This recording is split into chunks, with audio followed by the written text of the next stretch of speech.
ఏలూరులో ఏర్పాటు చేసిన సరస్వతి మల్టీ స్పెషాలిటీ హాస్పిటల్ను ఏలూరు శాసనసభ్యులు బడేటి చంటి ఈ రోజు ప్రారంభించారు. హాస్పిటల్లోని వివిధ విభాగాలను విజయవాడ జోన్ ఏపీఎస్ఆర్టీసీ చైర్మన్ రెడ్డప్పలనాయుడుతో కలిసి ఎమ్మెల్యే ప్రారంభించారు. హాస్పిటల్లో అత్యాధునిక సౌకర్యాలు కల్పించామని యాజమాన్యం తెలిపింది. పేద ప్రజలకు అందుబాటులో ఉండే విధంగా సేవలు అందిస్తుందని హాస్పిటల్ యాజమాన్యం తెలియజేసింది. డాక్టర్ అక్కెం నరేష్ దంపతులు, దాకారపు రాజేశ్వరరావు తదితరులు పాల్గొన్నారు.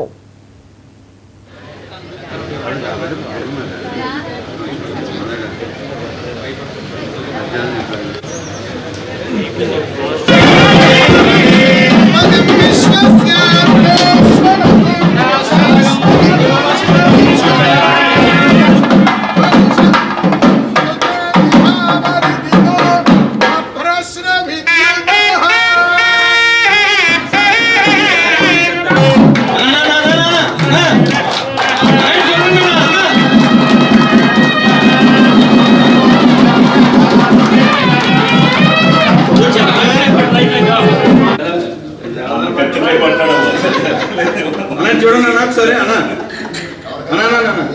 సరే సార్ చూడండి విలేకరులకు కూడా తలకొక్క ఎత్తిరించి